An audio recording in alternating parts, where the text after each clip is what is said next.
here we go. Hello everybody and welcome to Board Game Inquisition, where we're here to offer you insights and indeed information about your board games. We're kind of obsessed with collections and collecting, so we make these video reviews in an effort to help you curate the perfect board game collection. So as some of you may have noticed, it is creeping towards the end of the year and lots of people are making top 10 lists, right? Yeah, lots of top 10 lists. We like top 10 lists. They're pretty fun things. But I hate numerically ordering my games, mostly because I can't. Could you make a top 10 list? Yes. No yeah, problem. okay, he could make a top 10 list. I can't make a top 10 list. So what we're doing is what we're calling, well, what we wanted to call the Golden Cleric Awards from, you know, Board Game Inquisition. But since not everybody in the world watches Father's Head, and they probably should, we're now giving out the Board Game Inquisition Golden Board Game Awards. Yay! Yay! Doo-doo-doo. I should have created some sort of music for this. So today we're going to go through what we consider some interesting game categories, not your usual top 10s. We hope you'll have fun and play along with us at home. So in case you've noticed, this isn't just me today. This is my husband Brian. Is that you? This is the man behind the curtain of Board Game Inquisition, who plays all of the games with me and helps me come up with my insights. So of course it was really important to have him here today. So you can hear from the other half and not just have my one-sided opinion. Are you big... Are you ready to preach to the masses? Always. Always, okay, fair enough. Okay, so we're going to start with our first category because as long and all as I could make this video, we'd rather not. So the first category is... Dun, dun, dun, dun, dun. We need sounds. We have to make our own sounds. That just rocks the recorder. Okay. Our first category is the most outstanding Gloomhaven in a Gloomhaven game. And the nominees are... Hopefully I can make stuff come up on screen. Yay! Screen. Gloomhaven.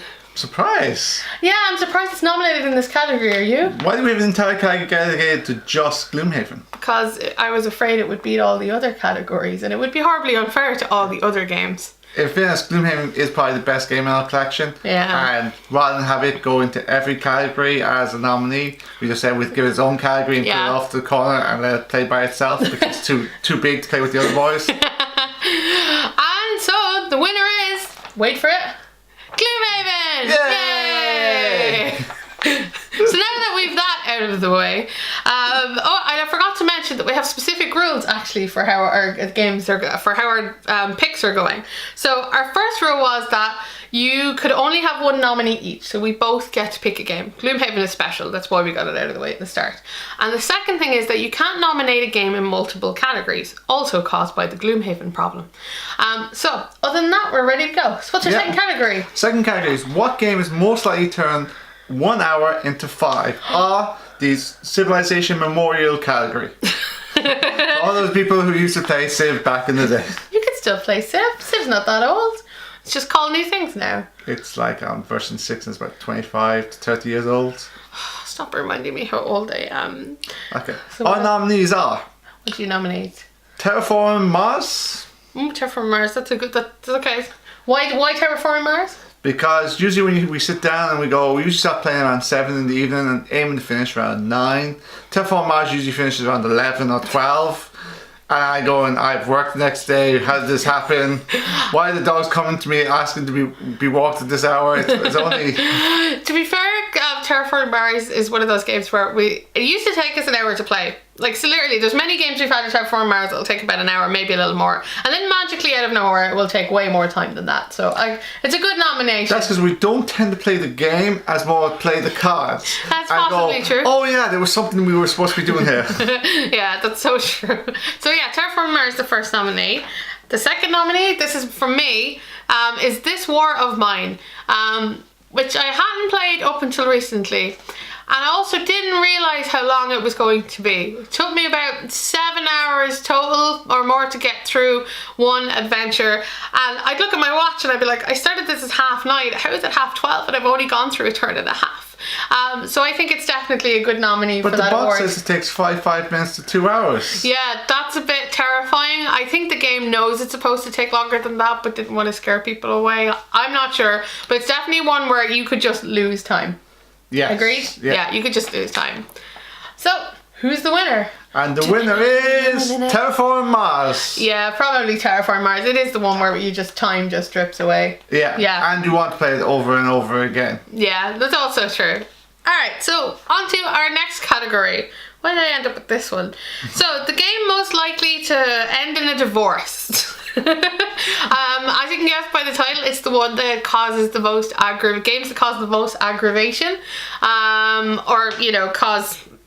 Aggravation. That's a fine word. Table flips. Yeah, maybe table flips. Yeah, for those not in couples. Yeah. Table flips. So, and the first nominee is my nomination, and this goes to Azul. Now, don't let those shiny tiles fool you, folks. Just because it's pretty and nice to look at, it's nothing worse than you've got 4 of the 5 filled out, there's 1 piece left, and what does your opponent do? He takes the final tile. So in our house, we gave up a while ago on playing regular Azul. We play friendly Azul now, because unfriendly Azul is a dangerous place to be. Don't mess with my stuff, peoples.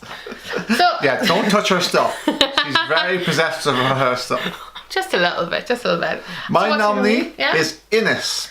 Now, this is a game that's supposed to be about the friendly Irish clans. Now, we're famous, we're Irish, we're supposed to get on with everybody. Do we? Supposedly. I hear we're friendly. Yeah, after a couple of drinks, that's true. Yeah, we're supposed to be friendly. Yeah. So, in Innis, we're just little clans. There doesn't have to be, war is part of it, but, you can end war whenever you want. But by golly, does this game just want you to take that and take that and take it. It's like passive aggressive, the game. I'm not hurting you, but I'm hurting you. It's like, look, I'll take one of your clans, man. Just one. Or maybe we'll turn this one into 2 of mine. It would be tragic if something happened to him. I can't understand where you're coming from there with Innis, but Innis, I think, has that background where we're all supposed to be fighting anyway, so you can't be surprised when someone comes and fights with you. Now, when people break truces, that's a very different thing, though, however, when you say, you and I will be friends here, I won't invade you if you won't invade me, and then someone comes to get you. Why would something ever lie in a board game? I don't know. I don't really understand the concept myself. It's just a difficult one to wrap my head around. Yeah. But I can see why Innis could, have people ending in divorce. Is that even a phrase? Probably not. Relationship ending divorce. Anyway, so the winner is maybe I'll invent sound effects. Azul. Because it can be really infuriating if you're playing with those type of people, who are like, well, everyone else will want this tile, so I will take it now, or I'll prevent you doing such and such. And I'm sure that's part of the game or whatever, but god damn it, people, just behave. Play nice, Azul. You can do better than this. What's the next category, Brian? And then for the next category, which no one expects, which is also the name of our next category. These are the games that went, why did you buy that game, Brian? Really? You were going to go get that game? Now, the first nominee in this category is Guilds of London. Now, we only bought Guilds of London because it was £15 on Amazon. And we went, even £15, and we end up with a game or 2, it'll be fun. Now, the difference, you open up the box and you look at it and you go, what is these symbols? And literally, we still don't know. But what There's a man peeing rainbows. What is this? The rainbow thing is any people. It doesn't matter. Even if you think you know, you don't really know. You still have to check. If anything could have done with some actual text on the cards, it's this game. Yeah. But behind it is an awesome area control game with some great card interactions, all combos. You feel like a god during your turn. It's like, look at me play all these stuff and get all these cards. Right? What? You can do the same, but it doesn't matter because it's just great fun. Yeah, it's a fantastic game. Yeah, Guilds of London is a very good second nominee, which is my choice. It's your choice. It's Memoir 44. Yeah. I walked out of the shop and I said to her, I probably should have picked up Memoir. I've always wanted to give it a go. And so she convinced me. Yeah. That was my birthday. So it was Brian's birthday. We went to the gaming shop. We bought something. And then I was like, is there anything else you'd really like? Brian works very hard all year. And I was like, this is the time where you should spoil yourself and get yourself something. So out of that love came Memoir 44. So I gave her the Germans because she has an unnatural love for I love me the Germans. And to everyone's surprise, she loved it. It's a great system. It's very easy to play. It balances out the I'm a better player mechanic. It levels the playing field for those of us who are less tactically inclined than others. It's okay. We'll start a support group for the less tactically inclined. I games have to be that way, that they don't have to take advantage of each other. I think Memoir 44 is a great example of a game which levels the playing field. You know, your actions come from cards, so it limits the amount of things I have to think about. It limits the amount of things you're capable of thinking about, so that we're both, you know, roughly equal and we can just play and enjoy the game. Because if this was any other game, you'd have hammered me off the table and we wouldn't get to play it anymore. This way, at least we can both enjoy it, even if, you know, you're curtailed a little bit in your thinking. So Memoir 44 was a really big surprise for me because I was expecting it to be some sort of war game I would endure. I didn't really think I would enjoy it as much as I have. It really is an outstandingly well put together game and it's super fun. Yeah, it's super fun. So our winner is... dun, dun, dun. This was tough though. No, was it? Yeah. Oh, I'm disappointed Memoir didn't win. I thought we said Memoir was going to win. We probably did have a great. It's true. I think this category was one of the toughest because actually there's been a lot of really great games this year and a lot of ones that have really surprised us. But yeah, Guilds of London, yeah. But those are the games that, you know, we had no build up for. Yeah, we knew nothing about. We got them on a whim, and they could have turned out to be absolute rubbish. But they weren't. But they weren't. They weren't. Yeah, that's true. So yeah, definitely most surprising. It's pretty awesome. Okay, so next on our categories is, let me consult my trusty piece of paper, is the Bang for Your Buck Award. So the games that you'll get the most play out of for an economical price. I think that's something a lot of people should think more about, right, when thinking about board games. You know, how often am I going to play this versus kind of how much I played it. I know Brian always thinks of it in terms of, you know, well, this is equivalent to going to the cinema tonight, so it's already paid for itself if we get kind of one day's fun out of it. Yeah? Yeah. So the first nominee, and my nominee, is Dominion. I think Dominion is the game we've played to death the most.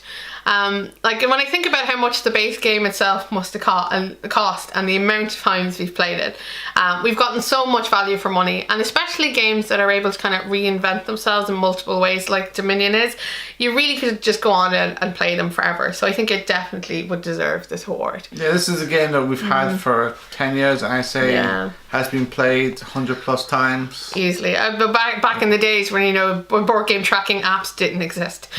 So no way will we ever really know how many times we played Dominion. It has never been replaced by an app.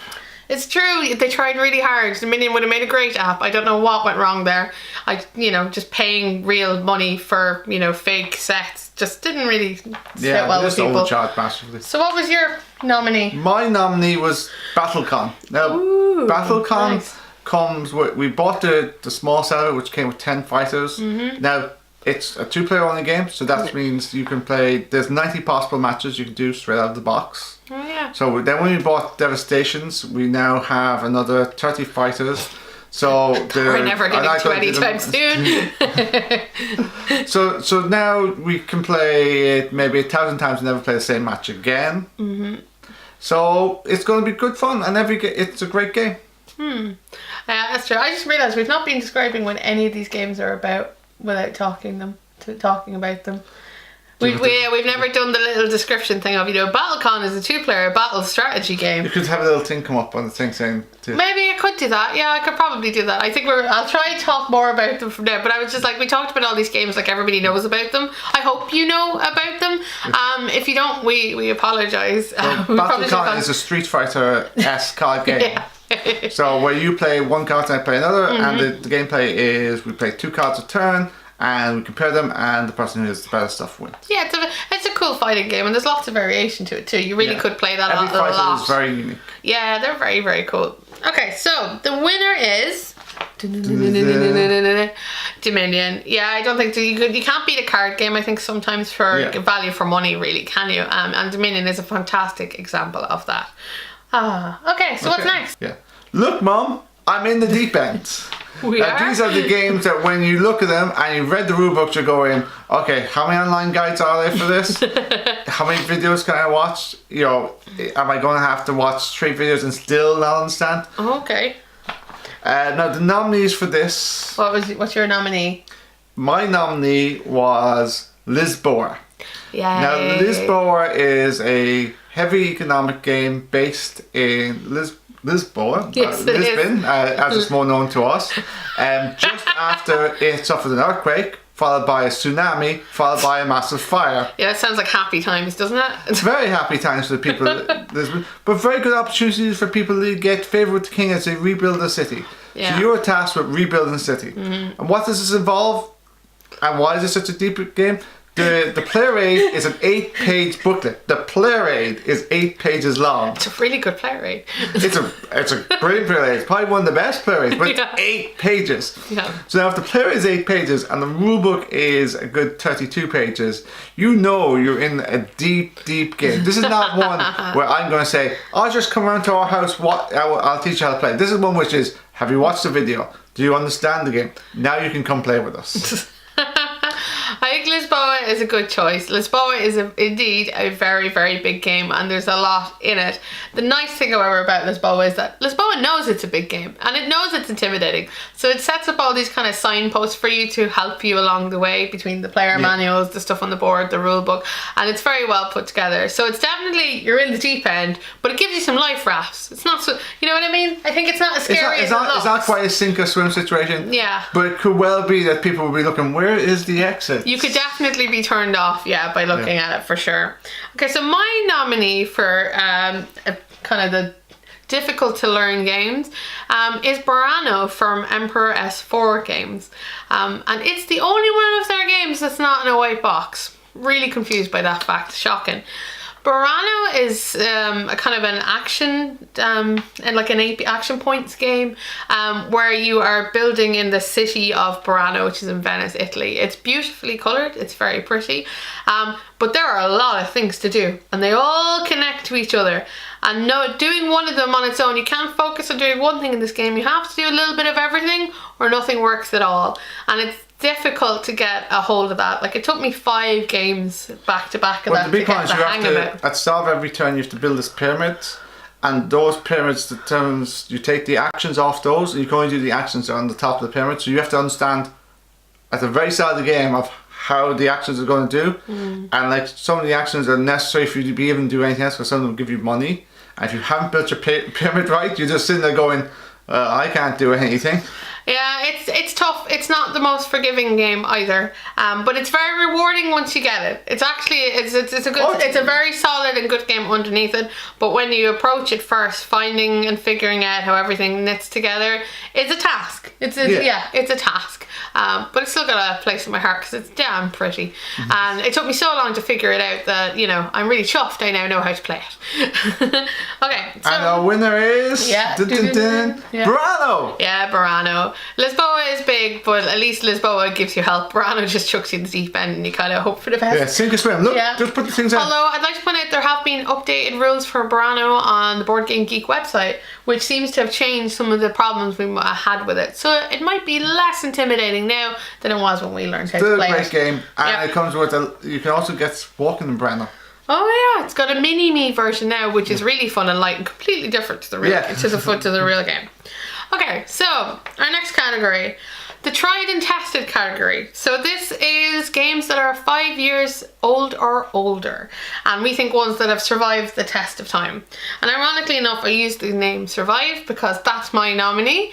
Survive Escape from Atlantis, which is a really super fun. They call it a family game, but I want to know what a family game is. But surely all games should be family games. This could also have been the game that ended in divorce, but it's a family game, so it's probably the game that's probably more ended in massive arguments. I don't know. So basically Atlantis is sinking and you have to get your people off into life rafts to safety. That sounds awesome. Yeah, it does. How could that end in divorce? End in divorce? Well, because you want to save your people and not necessarily everybody else's people, and there are treacherous things out in the water. It's fun to play. It's easy. Anybody can pick it up. The components are beautiful. I love the way it looks as well on the table, and it's always a good time. And it's one that I always want to pull out, and it's definitely one of our older games. Just going to show that the new hotness isn't everything, people. There are some great older games out there. So what's your choice? The greatest older game. There is Robo Rally. It's in time immemorial. Robo Rally has existed. Robo Rally, my copy is up there, and it's at least 20 years old at this stage. Yeah, almost as old as Brian himself. Older. You were supposed to take the compliment. Fine. Robo Rally is an action programming game for 2 to 10 players in my version, I think. Is it 10? It's- too great. Would you want that many people playing Robo Rally with you? I don't know. I've played it with that I many know people. you have, yeah. Still. And basically, you've got little robots and they're in a factory, and they have to go to these little flags. Nice and easy. You just have to tell them go left, go straight on. Yeah. Now easy. the problem is you're given a hand of 9 cards with limited instructions for your robot, and as you take damage, you get less and less cards. And by the way, the board might move, so now you have to go. After my 3rd move, I go and do the Robo Rally dance, which is this. Yeah, we should have done that in sync. But anyway, the Robo Rally dance, yeah. It's just a great game, and no matter who it is, you can just pull it out and play it. And watch them scratch their heads repeatedly. It's a good party game, isn't it? I think so. Despite it not really looking party at all, I think we've always had it as a party game, a group game, and it's one that a lot of our friends and stuff remember and know well and enjoy playing. Yeah. Yeah, it's a good. But Robo Rally is a pretty great game. Look at Richard Garfield go. Back when he was good. Oh, I burn. went there. You did. Richard Garfield, still fine fellow. Give us a call, Richard. we'd love to hear your comments. And who's the winner? And the winner is Survive, Escape from Atlantis. Yeah, now with added octopuses. Woo! And dolphins. Yes, and dolphins, because, it's just such a solid game. I think as well, one that you can just play with anybody that they would understand instantly, and that is still complex enough for kind of more seasoned gamers to enjoy as well. Is a really special game. Yeah, exactly. All right, Brian, what's next? The One More Turn Awards. Dun, dun, dun. So what's your nominee? The next category. Okay. So, because unlike our earlier category, which is to 1 hour into 5, this is but one more turn. This is where the game ends prematurely. Yes. It's like, I had this plan, I just need 2 more turns, and then I would have won the game. And it's like, what? You did what? Oh, the game's over. Oh. Yeah. So, my nominees for this category is Side. Now, It's not your nominee. It's my nominee. oh, it is your nominee. I tried to stop you. Okay, They're not in any order. So my nominee is Concordia. Yay! Concordia We have to get it on the list, didn't Is we, it Brian? area control? I suppose it is a bit of area control. It's basically it's dudes on a map, and you are Roman consulates trying to expand your influence in the different provinces of Rome. Sounds really boring, but it Sounds isn't. really boring, but it is actually one of the best games. Very fast to play, easy to teach, and plays very well. Except for that bit where the game just suddenly comes in and you go, but I just need to get to Britain to get the last silk, and then I would have won. But unfortunately you didn't, and I just built in Germania, and now I'm the winner. Yep. And it happens pretty much every time because everything takes 3 or 4 turns to set up. It could easily be halfway through, someone else finishes the game, and you go, oh well, I'll go home and solve it. But the thing is, the game is so wonderful that you'll just go, let's just go play again. So what was your nominee then? I know in Concordia, it's true. It's one of those games where someone, once they buy the last card, the game ends. So you can be watching for it, but people can buy multiple cards in a turn and things like that kind of alter it slightly. I like built the last house. Yeah, exactly. You have to be watching to go notice for that turn, and usually you're so caught up in your own stuff that you don't see it, which is a very similar thing that happens in Scythe. So those of you who don't know anything about Scythe, where have you been? Scythe is not the giant robot game we were led to believe it was. It is a kind of a resource management action points game. It really is an amalgamation of a bunch of things. Action selection. Yeah, I got worker placement as well. I don't know. It's a bit of all these things, but it's wonderful. Basically, you're going out gathering resources and getting achievements for your country. With Scythe, however, the game ends when the first person to get 5 stars out on the board. 6. Is it 6? It's I always 6. think it's 5. 6 stars. That might explain that. 6 stars out on the board. And so you can be watching for this, right? So, for instance, I'll watch you and Brian will have, 2 stars left to go. And I'm like, God, I have another turn or 2. And then he'll go and he'll place 2 stars in his turn and the game ends. And the game ends right there. No other turns. And I hate that. It's the only thing I don't like about Scythe is that it ends so abruptly. When everything else about that game is so smooth, the end is terrible, and you always feel like you wanted another bit. So even when I've ended the game, you always wait. You always want a bit more because that's just the nature of the game. So those are the 2 nominees. And our winner is Decides. Hey! And no surprise, no game No, has this ever annoying. ended Yes, with someone going, yeah, I was ready for that. I was ready for that. I saw that you were going to do that action. And I knew it. Yeah, no. Decide always makes you want another turn. Go, well done, Sides. Congratulations. Alright, so next on the agenda. So most people talk about art in board games, and they'll talk about covers, you know. So today we've gone a little bit aside from this, in the sense that we're going with the best picture from the side of a board game box. So normally when you look at them, like so, you only see the sides. I would love to be able to see the front art more, but that would take up space, and there are many games. A lot of games. So my nominee for the best picture from the side is photosynthesis. I don't actually know. No, you can kind of see it. Woo! Kind of. Photosynthesis. It's got this beautiful tree on it. And of course, the game of photosynthesis is about growing trees. And you have these beautiful 3D trees. But I love the fact it's represented by that very kind of glowy and pretty tree on the side of the box. It's also legible and clear. There's no doubt what that game is about. Yeah. There's no doubt what that game is about. That's a good rhyme. So that's my nominee. So my nominee is Viticulture, which is a economic game. Actually, a lot of games. It's a worker placement. Yeah, it's the ultimate in worker placement, especially if you like wine, because wine. Because the side of the box even looks like it contains 2 bottles of wine. Yeah, and the box is sized to look like it contains 2 bottles of wine. Mm-hmm. It just is what you look at it, and it does everything it says on the tin. It's such attention to detail, though, isn't it? When games do things like that, you know, and you have the nice surprise when you turn it sideways. It's like, it is what it is. It's a pleasant game, and it's a pleasant side. It just it's a really, really good. So the winner is for best picture from the side. You have to give it to Viticulture, folks. It really is perfect for the game, isn't it? Yeah, and you look at it from the side and you know exactly what it is. So well done, Viticulture. Yay! All right, Brian. What's next? So the most important thing in any board game is when you open up and you look at the rulebook and you go, can I actually play this game without consulting the internet?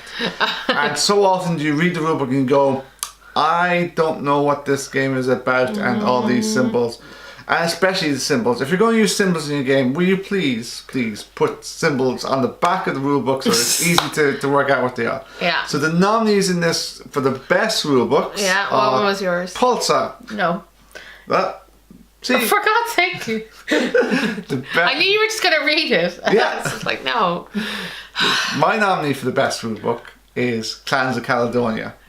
Clans is a area control economic game, which is pretty much how I describe every game in our collection today. Yeah, it sounded a bit weird, isn't it? But I pretty much think any game with money in it is economical, and then any game with people on a board is any game with a board is area control. Yeah, we need better phrases for this. It's got tiny sheep. This is definitely economic though, because you're literally buying and selling things. Goods. Buy low, sell high. Yeah. Don't do it the other way around. So what's the rulebook like? The rulebook is excellent. I was able to read it. It's really all by yourself? And understand it. And there was nothing in it that I kind of had to go, like once I read it and once I set up the board, that was it. We could play the game and it was easy to explain. Everything was there. Well, if we had to go back and check a rule, it was easy to find. That's always good, isn't it? That's awesome. So, just talking about rulebooks in general, rulebooks are so important to getting you into a game in the first place. Oh, yeah. When you think about it, it's the first introduction you get to the game because you know nothing about what the pieces in the box for. They're not going to explain the game for you. And really, if there's anything that could be improved, I think, about board games is the quality of the rule books. There are some fantastic ones, which is why we're highlighting them. But generally speaking, people really should take far more care with their rule books than I think they do. I think they're very much an afterthought, as opposed to this is the template for how people are going to understand and play our game. The important thing with the rule book is not to show it to someone who's already played the game. It's to give it to someone who's never played your game. Blind testing. Can they play the game afterwards? Because a lot of times with the rule books you go, they're missing something that will just, if someone hadn't played the game, they could have pointed it out. Okay. So, your nominee? Yes, my nominee then. So I'm going for Pulsar. I'm sure it's got a number after it. It's like 286, isn't it? 204 or 204 or something. There it is. 2849. There we go. Yeah. I just call it Pulsar, but to the rest of the world it's Pulsar 2849, and it's got a really exceptional rule book. And I don't read as many rule books as he does, mostly because he's better at it than me at figuring stuff out, and I'm completely fine with this. But on occasion I've taken it upon myself to learn how to play a game from a rule book, and I really think the one in Pulsar is exceptional. It explained every phase really clearly. It answered every question I had to have, and when I had to go back and find stuff, it was really, really easy to do so. And I think that's rare, and that's why I think it should be highlighted and celebrated. So good job, yeah, but good job CGE, who made the Pulsar rule book. Our winner is Pulsar 2849. Now that we know the numbers, Yay. No, it was a really great rule book, mostly because I remember it being a great rule book. As we were saying earlier when trying to decide this, sometimes like the okay rule books you won't remember, because they got the job done. They got you there, so you don't, you know, they don't stand out. You only remember the really bad rule ones books or the really, really good ones. Yeah. But yeah, I think so anyway. Okay, so after rule books, so next category is best on the table. And by best on the table we mean the one that when it's all set up looks the most impressive. The one that has people walking by your table stopping and going, ooh, what's that? Yeah, that's what this category is about. So my nominee for this is 5 Tribes. Haha, 5 Tribes is crazy. I think that's the only way. It's like, what type of game is this? It's just madness, really. So basically you're trying to make your way through the desert. And how you do it is you gather the tribes. Not going to describe it much better than that, folks, so I'm not going to try.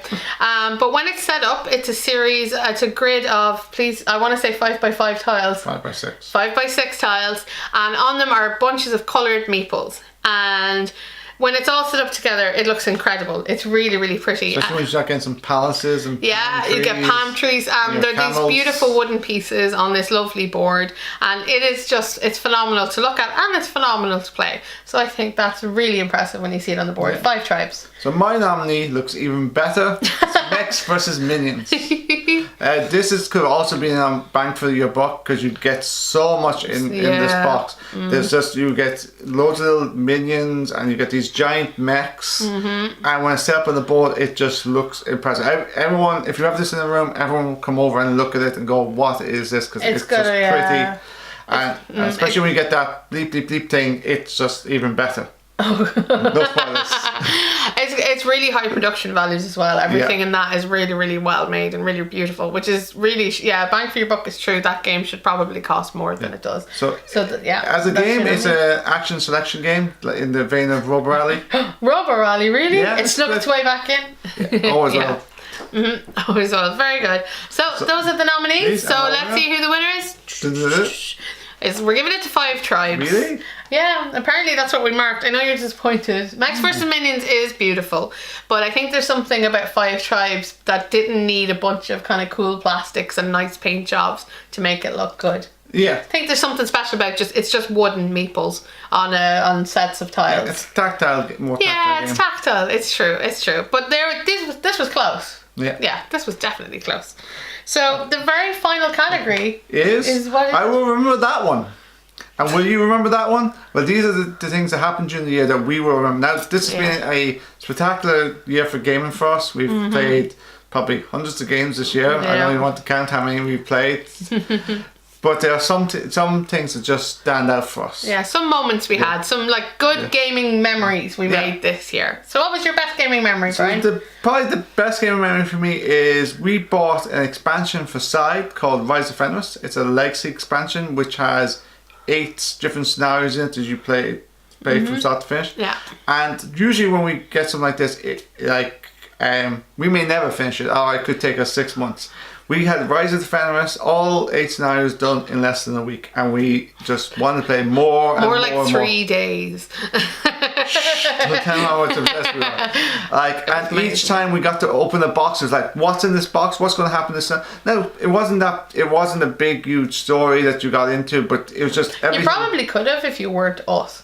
Yeah. We don't get into stories particularly well, do we? No. We're not really story people. We try. Well, no, I try. I don't know if you even care. No. But no. And there is a good story to Rise of Fenris, like I said, if you actually engaged with it, I'm sure. Like, there was a plot. Stuff was happening. Yeah, there was a plot, but we were all just like, get the mission done. Yeah. Get the missions done. And probably if nothing else, it taught us here how to play sides because you got to play games back to back and really developed as a player in the game. Yeah, I think I talked about that before. The advantages of having played Rise of Fenris just taught me how to play side because you got to play so many games.